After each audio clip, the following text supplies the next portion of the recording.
বিসমিল্লাহির রহমানির রহিম। হে সমস্ত জগতবাসী, আজকে আমি মোহাম্মদ শামীম আলী আপনাদের সামনে যে আলোচনাটি নিয়ে আসলাম, সেই আলোচনাটি সম্পূর্ণই স্বপ্নের ব্যাখ্যা। যে স্বপ্নগুলো দেখলে আপনারা একটি কাজে ধরবেন, আপনাদের লাভ হবে, আর কোন কাজটি স্বপ্ন দেখলে কোন কাজটি ধরলে আপনাদের লস হবে বা আপনাদের প্রচুর ধন সম্পদ নষ্ট হয়ে যাবে বা সামনে কোনো বিপদগ্রস্ত হবেন, এই জিনিসগুলো জানার জন্য আজকে আপনাদের সামনে স্বপ্নের ব্যাখ্যা নিয়ে হাজির হইলাম। তবে অবশ্যই আপনারা খেয়াল করে শুনবেন। অবশ্যই যে কটা স্বপ্নের ব্যাখ্যা বলা হবে, এর মধ্যে দেখা যায় অনেকগুলো স্বপ্নই আপনাদের জীবনের কোনো না কোনো বিপদের কাজে লেগে যাবে, আপনারা সেই বিপদ থেকে উদ্ধার পেয়ে যাবেন। অবশ্যই আল্লাহ কিন্তু মানুষকে আগাম কিছু জানিয়ে দেয়, তুমি এই কাজটি ধরো না, এই কাজটি করো না, এটি করলে তুমি বিপদগ্রস্ত হবে। তাই আল্লাহর কোনো দোষ থাকে না, কিন্তু আমরাই চিরকালের দোষী হয়ে থাকি। কিন্তু আল্লাহকে বলতে থাকি যে আল্লাহ বিপদগ্রস্ত হইল, তুমি দেখলে না, চাইলে না, কিন্তু ঠিক না। আল্লাহ আগে থেকে আমাদেরকে খবর দিয়েছে, কিন্তু সেই ইঙ্গিত, সেই ইশারা আমরা বুঝিনি। তবে স্বপ্নের তাবিরগুলো যদি আমরা বুঝে চলতে পারি, তাহলে ইহকাল পরকালে আমরা কখনোই ঠকবো না। আমরা ইনশাআল্লাহ আল্লাহর পথেও ঠিক থাকবো, দুনিয়াবিতেও ঠিক থাকবো। তাই অবশ্যই খেয়াল করে শুনবেন যে আপনি যদি কখনো স্বপ্নে দেখেন ঈগল পাখি, তো ঈগল পাখি দেখলে আপনি কি বুঝবেন? অবশ্যই ঘুম থেকে উঠে চোখ কসলাচ্ছেন আর ভাবছেন যে এত বড় একটা ঈগল পাখি আমার উপর দিয়ে আসা যাওয়া করছে, উড়তেছে আর চাউ চাউ করে ডাকছে। এর অর্থ হবে যে আপনার মালের অনিষ্ট হবে এবং দুঃখের আগমন, এই জিনিসটি বুঝতে পারবেন। তখনই আপনারা আল্লাহকে সরাসরি একটি সেজদা দিয়ে আল্লাহর 3 কুল সূরা পড়ে নিজের বুকে ফু দিবেন যে হে আল্লাহ, এই অনিষ্ট হতে তুমি আমায় রক্ষা করো। আচ্ছা, এরপরে আসবো ইশ দেখলে আপনি কি বুঝবেন? যে প্রচুর ফসল হওয়ার চিহ্ন। যে আপনি যদি গৃহস্থ কোনো লোক হন, তবে আপনার প্রচুর ফলাফল হবে, ভালো হবে। এবং আপনি যদি চাকরি ব্যবসাতে থাকেন, তাহলে আপনার ভালো ফলাফল পাবেন। আচ্ছা, এরপরে আরেকটি বিষয় হলো ঈদের নামাজে রত দেখলে আপনি কি বুঝবেন? দেখা গেছে মানুষ যখন ঈদগার মাঠে নামাজ পড়ে, তখন সবাই যখন সেজদারত হয়ে আছে বা রুকুরত হয়ে আছে, এই অবস্থা আপনি যদি স্বপ্নে দেখেন, তাহলে আপনার জীবনে কি হবে? এটার ব্যাখ্যা হবে যে নিরানন্দ দূর হবে এবং স্বাস্থ্য উন্নতির লক্ষণ। সুবহানাল্লাহ, আলহামদুলিল্লাহ। আল্লাহ যেন আমাদেরকে ভালো ভালো কিছু দেখায় এবং ভালো ভালো কিছু বুঝে যেন চলতে পারি, এবং বিপদ যদি দেখায় আর বিপদকে দেখে যেন আমরা বিপদকে এড়িয়ে চলতে পারি। আল্লাহ আমাদেরকে সে তৌফিক দান করুন। তবে আরও কিছু বিষয় হলো ইমানের সাথে মৃত্যু হতে দেখলে আপনি কি বুঝবেন? যে কোনো মানুষ বা আপনি নিজে, অনেক মানুষে কিন্তু স্বপ্নে দেখে সে মৃত্যুবরণ করেছে, সে মারা গেছে, এরকম কিছু দেখে। আবার কেউ কেউ দেখে অন্য কেউ মারা যাচ্ছে। তাহলে ইমানের সাথে মৃত্যু হতে দেখলে আপনি কি বুঝবেন? অবশ্যই এটা বুঝবেন যে ধর্মের উন্নতি, আশা ও দীর্ঘ আয়ু হওয়ার লক্ষণ। সুবহানাল্লাহ, আলহামদুলিল্লাহ। আচ্ছা, এবার আসবো ঈসা আলাইসাল্লাম এর বাদশাহী নেয়ার দেখলে আপনি কি বুঝবেন? ঈসা আলাইসাল্লাম এর বাদশাহী নেওয়ার দেখলে বা নেওয়া দেখলে কি বুঝবেন? যে এটার ব্যাখ্যা হবে আরামে থাকবে, কিন্তু বন্ধু হতে ভয়ের আশঙ্কা থাকবে।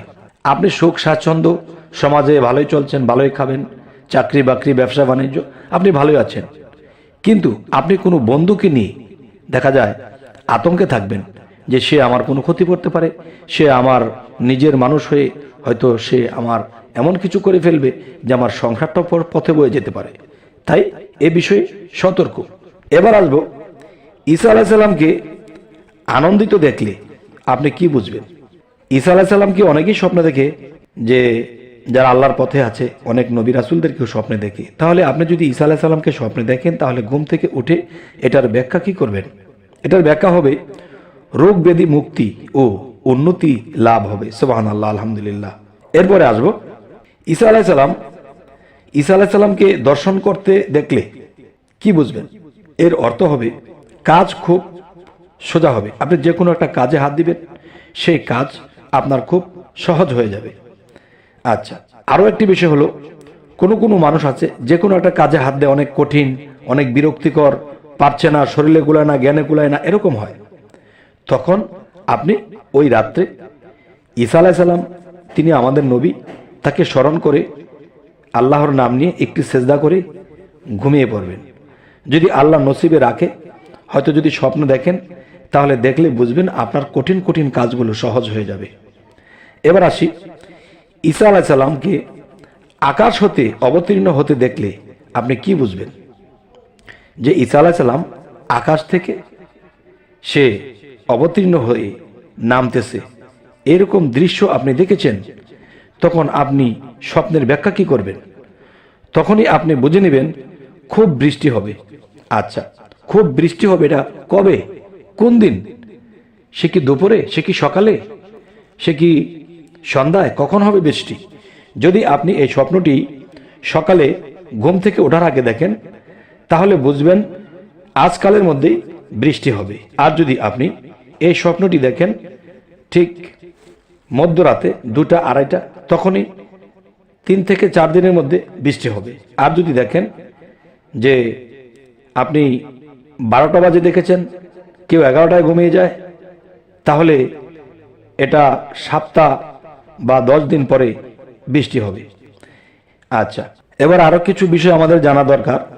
সেটি হলো, দেখুন, অনেক অবিবাহিত আছে, বিবাহ করবে, এবং দেখা গেছে অনেকের স্ত্রী মারা গেছে, এখন সে বিবাহ করবে।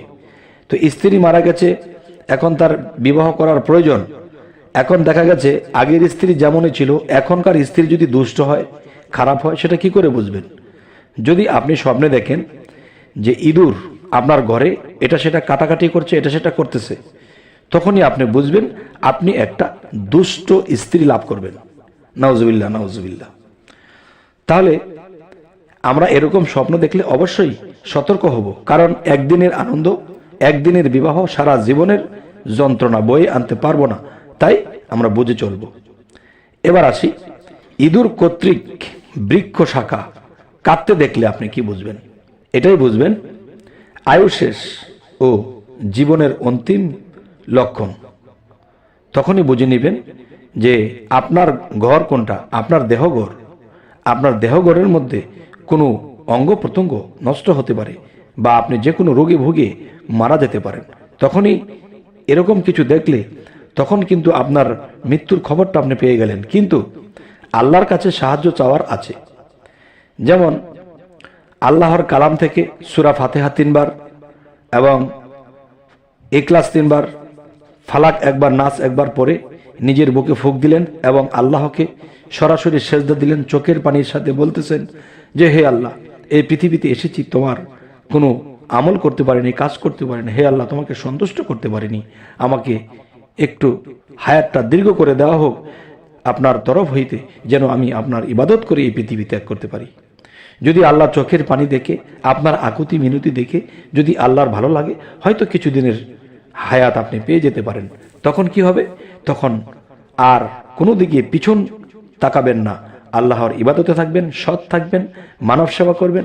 ইনশাআল্লাহ আল্লাহ নিষ্পাপ বানিয়ে আপনাকে এই পৃথিবী থেকে নিয়ে যাবে। আল্লাহর এই সূরার বলে, আপনার আকুতি মিনতির বলে, আপনার সিজদার বলে। আচ্ছা, এখন যে কথাটি বলবো, আপনি যদি কখনো ইয়াসিন সূরা পড়তে স্বপ্নে দেখতেছেন যে আপনি ইয়াসিন সূরা পাঠ করতেছেন, তাহলে আপনি স্বপ্নের ব্যাখ্যাটি কি করবেন?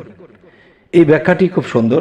তার চিন্তা বিনষ্ট হবে এবং সুখ শান্তির লক্ষণ যদি আমরা কখনো ইয়াসিন পড়তে দেখি। তবে বাস্তবে যারা বেশি বেশি পাঠ করে, সে একদিন দেখবে স্বপ্নেও পড়তেছে, তখনই তার ভাগ্য খুলে যাবে। তবে হে সমস্ত জগতবাসী, আমাদের এই চ্যানেলের আলোচনা যদি আপনাদের ভালো লাগে, অবশ্যই সাবস্ক্রাইব করে নেবেন, পরবর্তীতে যেন আরো ভালো স্বপ্নের ব্যাখ্যা এনে দিতে পারি। তো সকলেই ভালো থাকবেন। আল্লাহ হাফিজ।